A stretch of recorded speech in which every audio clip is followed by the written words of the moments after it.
we go. Come on. Head's gone already. Yes. Right, guys. Welcome back to The Journey, episode 2. So we are here at Rich's office. We just all his physio, and we just wanted to. Well, first of all, today we're going to train push. We're going to take you through a push session. But we're going to talk about Rich. Obviously, he just finished competing. He's done an amazing season, as you can tell over here, with the big fuck off sword as well. So we're just going to take you through what Rich is going to take you through. What's the plans moving forward for the future? For me right now, really quick, I just finished a mini cut. Went about 108, 108.5. Come back down to about 102 this morning, just to kind of like freshen things up a bit, get my appetite back and everything else. And obviously now Rich is going to be going into his off season and everything else. So just tell them how long were you pushing up before you had a cutback? Yeah, so long story short, I finished competing October 22nd. Had a health phase for about 8 weeks. So that means everything back down to baseline. Not eating a hell of a lot of food, just a good amount so I can pretty much get my health back on track, and then gradually pushing my calories. It's been a process of 16 weeks in total, pushing from mid-January all the way to the back end of April, beginning of May. So 16 to 18 weeks. And you get to that point where your fatigue is really high, you feel really sluggish, you feel like you're not progressing that much, you feel really, really heavy and tired all the time. And obviously you can't get that food down no more. So when that happens, when you're feeling like 4 or 5 weeks like that, then it's about time to pack it in, decrease some inflammation, make sure your health is back on point, get some appetite back, and then it's time to push. Right then, yeah, so the journey, and it is a journey because started as a men's physique competitor, and people who don't know me, we actually transitioned into bodybuilding on my last show. This wasn't planned. After the Universe, I was done. But yeah, the coach wanted me to try something out, so we did. We jumped into a bodybuilding show, and yeah, we did quite well, which I'll explain. What are all these trophies? So we'll have a little breakdown. So what we've done 5 shows this year. PCA Exeter, come second place, lost to overall winner. PCA North West, second place, lost to overall winner. Then we did PCA North East. We actually got the win, and then narrowly missed out on the overall. And then we went to the Universe, and we got 4th at the Universe, and that was my end of my men's physique, or end of the competitive season, I thought. So a week later, we ate some food, we filled up nicely. I wanted to transition in because I didn't feel my body suited men's physique anymore. Did my first check-in in trunks. Nath said, why don't we jump into a bodybuilding show? It's only in North Nottinghamshire workshop. So I said, can you get me ready in 5 weeks? So we learned the poses, we did a routine, we smashed it all in 5 days. We joined, we competed in the novice, took the first in the novice, which was actually a very hard class. Then we took first in the class 2. Then we went over to the overalls, and as you can see, we took the gold again and the sword. So we finished on a very, very high, very high. So now what the plan is an 18 months off season. Obviously I'm going to be in with bodybuilders. I need at least 10 to 15 pound of muscle. So hopefully, yeah, we're going to push up. The first goal is to 100 kilo. And then, as you said, we keep pushing until my appetite goes, or the body composition starts to get too far out of hand. Little cutback, and then we keep doing that for 18 months. And then the plan is to compete in early 2025, so we'll start prep straight after Christmas, maybe second week of January. And that is the plan of action, guys. See you downstairs. I'ma keep winning, winning. I'ma keep winning, winning. Ooh. I'ma keep winning, winning. You can try to save yourself, but you only gon' play yourself. You can try to save yourself, but you only gon' play yourself. You can try to save yourself, but you only gon' play yourself. You can try to save yourself, but you only gon' play yourself. Yeah, you gon' need 100 men, 100 scopes, 100 cans, just for you to watch what I'm doing under the sun again. God-given gift, them C's doing the running man. If you want me to get it poppin', may cost 100 pence. Yeah, what I supply is always in demand. The throne is mine, take that. It ain't a high five, got the upper hand. I'm too real, can't fake that. Who you know putting fear in them like this? You a vampire, still suck when you bite this.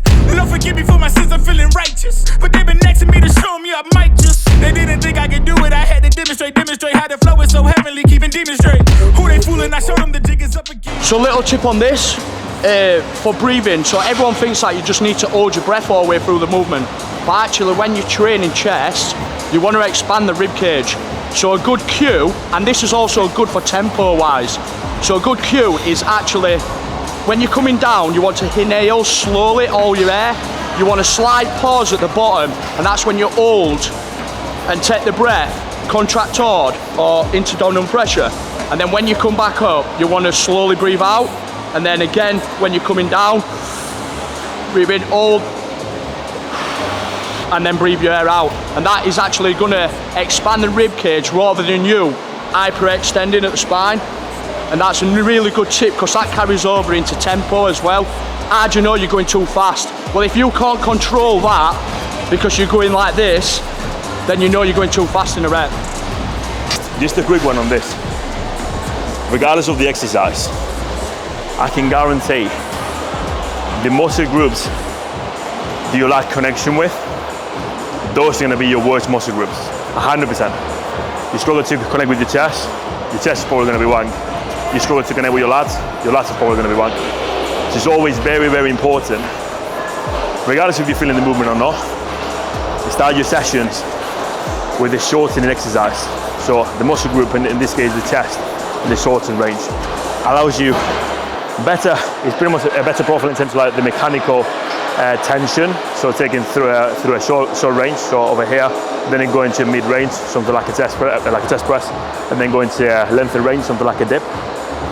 And again, any other movement, your quads, your back, and in terms of like your lats, your upper traps, whatever it might be, you always want to start with a movement that allows you to get into a fully shortened range, get that nice and hold that isometric hold for a couple of seconds, 2-3 seconds. It just makes you have loads of blow flow going into the area. Your sessions are going to feel, you're going to get a lot stronger a lot quicker, and your sessions are going to feel a lot more enjoyable, and you're going to progress a lot faster. So years and years, these machines are probably going to do like 5 kilos a side. Bang. Look, I don't wanna talk.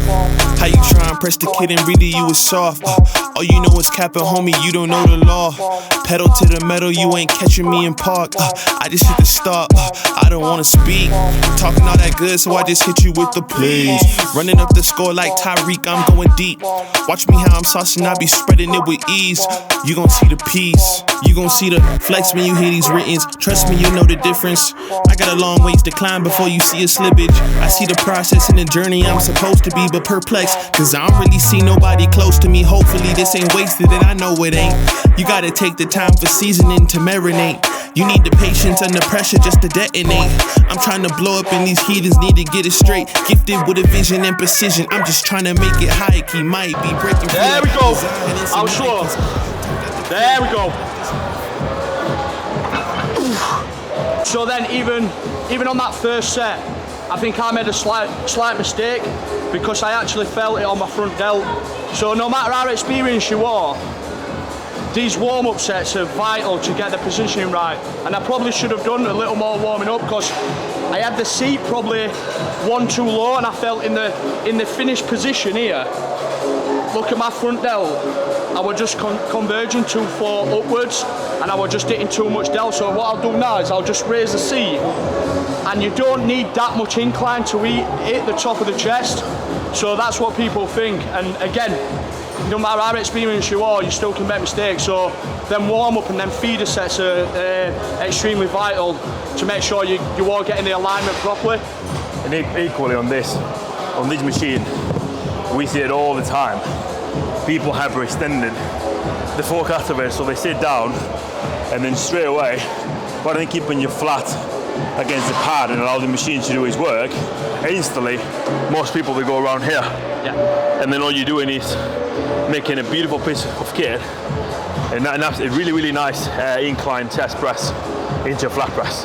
And again, it's going to compromise all your hip stability, all your lower back stability, and then over time, these niggles and these injuries is all an accumulation of bad habits like this. Going to your chest press and going straight away like this. Going to your squat and going straight away like this. So all of these things, it's like Rich was saying, make sure you warm up sets correctly. Changed a bit.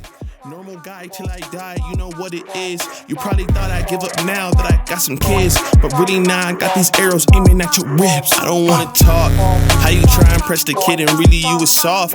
All you know is capping, homie, you don't know the law. Pedal to the metal, you ain't catching me in park. I just hit the stop, I don't wanna speak. Talking all that good, so I just hit you with the plays. Running up the score like time. A little bit about my rebound phase.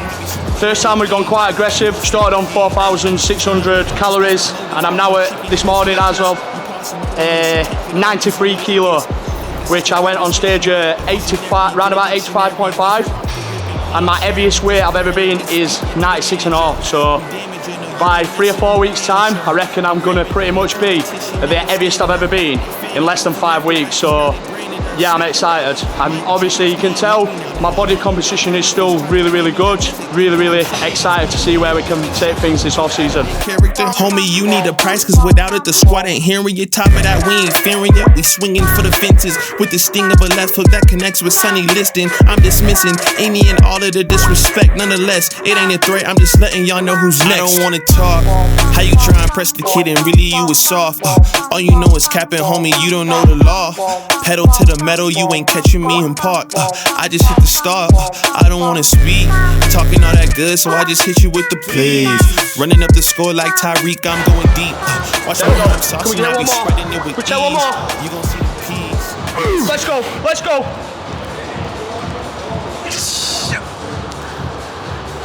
Yes. So, one thing I want to do, just touch on is spotting, because one thing I do is see spotting wrong all the time. So, you know, when you're there and you're training with someone, you need to be present in the set. So not turning around, obviously, not on your phone. But the biggest mistake, what people do is, the idea of spotting on the last rep is to do the rep as they would normally.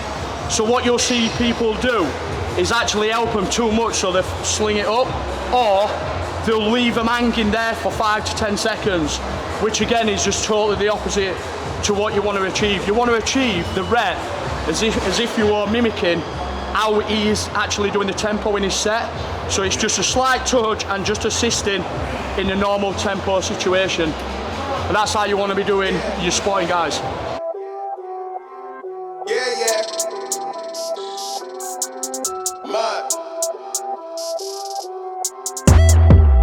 Look, tell a man no trouble, I don't want beef, man, I just want vibes. Big man like me, no need for the telephone hype. I got too much getting online. One rule, then I'm on side. Wrong move, I bet they gon' ride. No need for the telephone hype, nah, no need for the snoozing. Big whip outside, I'm cruising. Big stick inside, no losing. Better watch out for the snake and Judas is. Don't ask them who this is, I bet they know what I'm moving in. I bet I show it into a dim. How you hate and then lose again? How you hating my vibes? Why you wasting my time? Getting hype on my line. Tell a man I don't want feedback, I just want relax. Brand new whip, two-tone, I need that brand new hit. You know, like lean back, brand new bits I live in. We back, man, you never gon' like us. Get him on sight now, let him on. As a comment too, right? I think a lot of people, me sometimes, maybe in the past, not so much now, we get carried away with the load. And one thing is going to change the physique is intensity. And we're not talking about resting 30 seconds between sets. That's the one concept, is taking your sets through failure through a mechanical, muscular sort-like environment. So that means me and Rich, we're not able to do another contraction fully without allowing any momentum, any inertia, or any pretty much when the technique starts to drop off.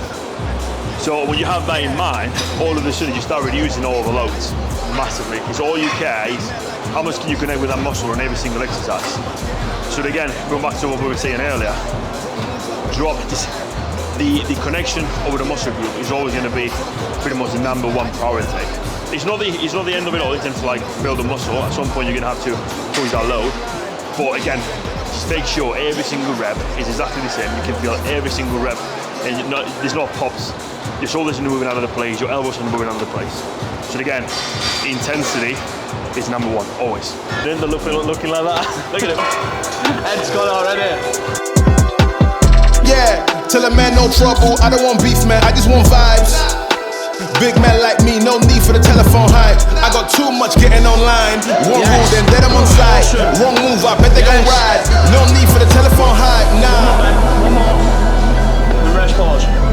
One more. Drag, battle it. Chest up. There we go. I heard they checking for me, no one checking on me, so I had to go run up a check. I got the message on me, ain't no flexing on me. My attorney gon' call and collect. Blessings on blessings for me, my successes only made them envious, they got upset. I had to put all their egos in check. I want the money, the power, respect. And I heard you know so-and-so, you not a threat. Cause I really know so-and-so, they like my family. So they go pretend that they cool till they busted your motherfucking chest. I'm getting gutter, my flow been like butter, my check in the bank. They see the number, all of my haters feel one or two ways. So again, what we're aiming for a rest pause set is when we rest for 15 seconds, we're aiming for another 3 to 5 reps in that rep range. So for me, if you're getting more than 5 reps in your rest pause set, you ain't gone to true failure on your working set. So it's very rare where you get past 5 reps when you're only resting for 15 seconds and then going again on the rest pause. Message on me, ain't no flexing on me. My attorney gon' call and collect. Blessings on blessings for me. My successes only made them envious, they got upset. I had to put all their egos in check. I had to put all their egos in check. You're not entitled to anything else. I get 10 years of this under my belt. Your art is an art, they don't feel it and nobody hears it. Initial display on the shelf. Your ego done got in the way. It gotta die today. It gotta go. You should be happy I lighten the load. The weight of your arrogance, heavy as stone. I'm making appearance. One just top tip when you're on any machine that's converging is your position of your forearm relative to your elbow. So what I mean by that is a lot of people tend to start in a position where they start like this instead of being the line of force through the wrist into the elbow and follow the line of the machine when it's converging. If you have your arms too far in, then this is going to put a lot of emphasis on the tricep. So just be aware when you're setting up on a machine that your start position, your alignment is going straight through your wrist into the elbow and running in line with the machine. So don't start off too far like that.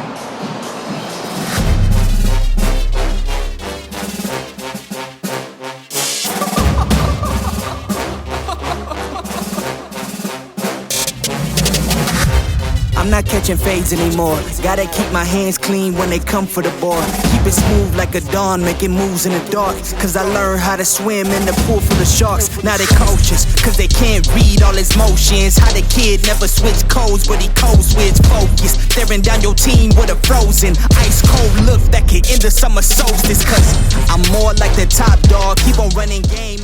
So if you're like me and you're very dominant in the traps, so a big mistake what people make is when they're doing lateral raises, they're keeping their arm by the side, obviously abducting, obviously directly from the side. And what can happen here is that the upper trap starts to take over very easy. So when we get to this position, the upper trap, if it's dominant, starts to take over.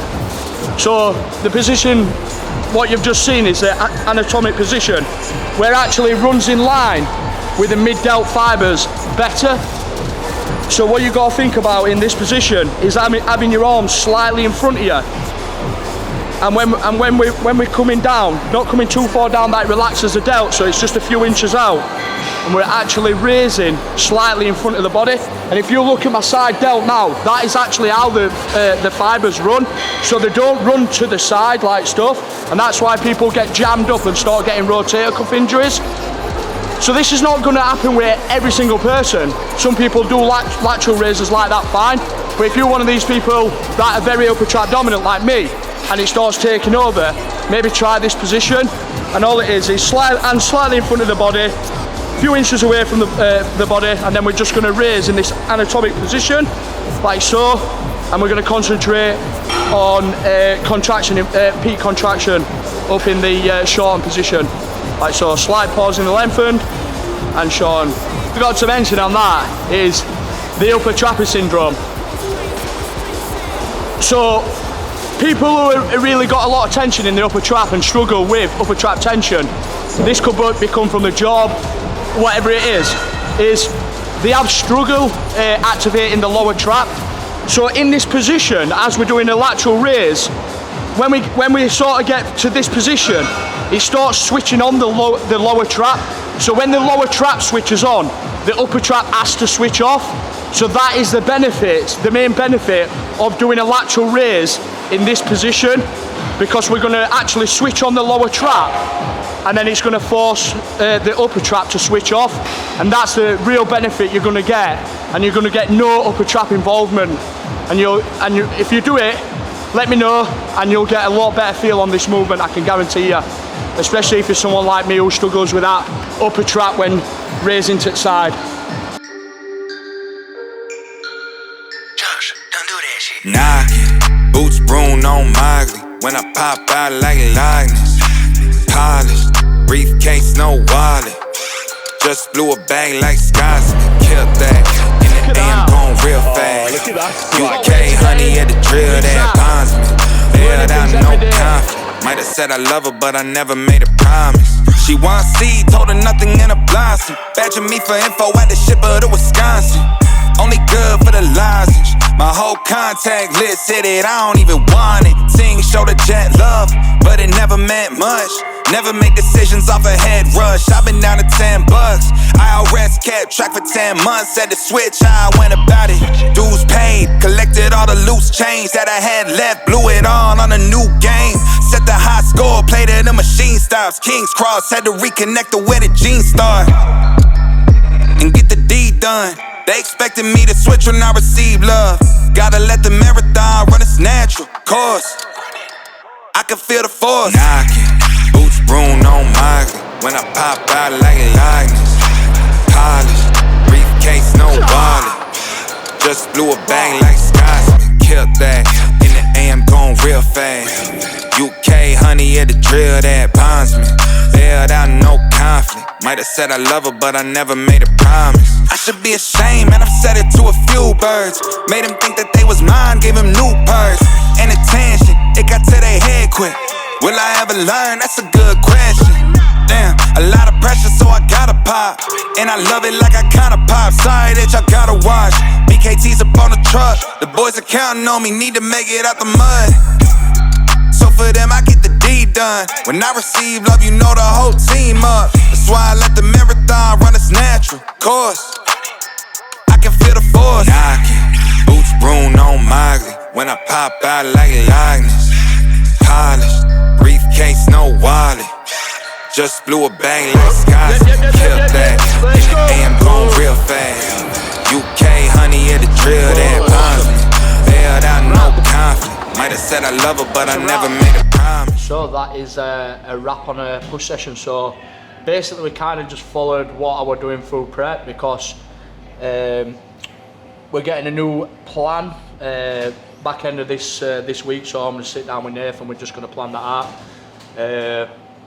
It's not going to be too much difference, but obviously we've got to emphasise some weaker areas, being more volume on chest, more volume on biceps, and obviously we need more hamstring and quad as well. Now we're going to be moving up into bodybuilding. So yeah, we just kind of went with flow of what I've been doing on prep pretty much.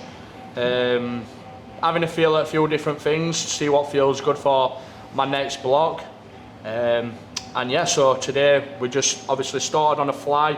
I'm going to be doing a lot more flying, so I'll pretty much each session I'll be doing 2 flies variants. So I started on a cable fly, went onto an incline press, went onto a shoulder press, then pec deck fly, flat chest press, and then laterals, and then some arms. So yes, next session is going to be legs. We've covered back now. This session will push. We're going to cover legs at Ultraflex Rotherham on his next video. So yeah, look forward to that. Over to you, Zachy boy. Yeah, so it's what Rich was saying. Is in terms of like the programming, he's a prime example of we've just done top sets and back off on pretty much everything apart from a couple of rest pause. But it's important sometimes you have a play around, stop, kind of like zoom back and see where your physique at, what movements feel good. So for me, for example, I know that incline hammer strength and wrist is pretty much the same. It's no movement that we're going to have into the program because there's no progression in it. If you're doing a movement, it gives you like a bit of a bicep pain or something like this. Obviously, in the long term, you're not going to be able to get the most out of it, get the most connection, handle the most amount of load, obviously always control. So very similar situation to Rich. Obviously my little update, but had a car accident a few weeks ago and I've got a Bose disc with my L2, L3. So that changes completely my setup in terms of my hinging patterns. Pretty much I'm doing no hinging at the minute until I get everything sorted out. So I had to adjust slightly your programming. But in regards to that, it doesn't matter if you're getting injured or not. You're always going to have to freshen up your programming and find what feels better for you. So I was saying to Rich, I was the same throughout my prep. I had to slightly change your programming when you finish your prep and you go into the off season. Reason being is one, you got feedback from your judges saying you need to improve this, that, and the other. And then number two, obviously your body composition is going to change. Your body weight is going to change. You might get a slight lower back pumps, this and the other. So you always need to be open to taking things, you know. And it's the same for even as a normal person, a non-competitor. If you go on a holiday, you put some weight on, you come back, something might fall off, or you might run a program for 12 to 16 weeks, you're always going to have adjustments. So on that note, just always feel free to give me a shout or give Rich a shout in terms of tips for programming, this, that, and the other. I had a few messages on the back of last video saying, oh, Rich does online coaching, do I do online coaching? Yeah, we both online coaches. Rich is here, specialized in physiotherapy upstairs, and I'm a one-to-one coach here in S20 Health and Fitness, and we both do our separate online coaching. So you need to deal more into like physiotherapy, like rehabilitation or training design, program design. You can contact Rich or myself, and we'll be able to help you out with some more tips. Yeah, so just on that one, the first video on the pull session, so if you haven't watched it, you can go back. It was very informative. This one hopefully is a little bit more raw, so a little bit more raw footage, but obviously a breakdown of some movements, vital tips to help you to progress in your programming, or even if you, if you get stuck on your programming, there's definitely a lot of tips to take away from that. But yeah, we'll be moving in and out of informative and raw footage. Some weeks we might be just running through it, all sets to failure, not much talking, and then some weeks there might be a lot of breakdown on stuff. And you know, we feel it's important to do a little bit of both, don't we? So yeah. Hands on. Like I said, that's anything else. You guys need to see what going to failure means and training hard means, and also you want to get some informative content as well. And again, it's going to be on a monthly basis. Now you're going to get content very, very often. So on that note, if you have any questions to do with any movements or anything to do with nutrition or anything else, you can drop a comment below, and we'll be more than happy to get back to you. Yeah, and then just one last thing, obviously. When you're coming out of a competition prep or diet phase, it is a really good time to like reset your lifts, re-look at your form and stuff like that. Obviously Zach's a little bit injured at the minute, and he takes his top set back off approach, and that's what I'll be doing at the minute, just for recovery reasons as well. But as we get more in depth in off season, you will be seeing more volume, maybe an added set, 3 sets, more intensifiers. It's just not productive when you're coming out of a fatigued state to start smashing loads of intensifiers and stuff like that. Even if you feel fresh, you know, you've gone through, or I've just gone through 24 weeks of dieting. You know, you get to a state where the joints could get quite dry. So when you're coming out the back end of that, you don't want to be smashing your joints with loads and loads of volume, loads of intensifiers. So pretty much today is just straight sets, back off, top set back off. Just with a few exercises, what can get away with more volume, we just added a set on. We added a 3rd set, and that's it. So look forward to the next YouTube channel, which will be legs and our first leg day. Yeah, that's going to be painful. So stay tuned.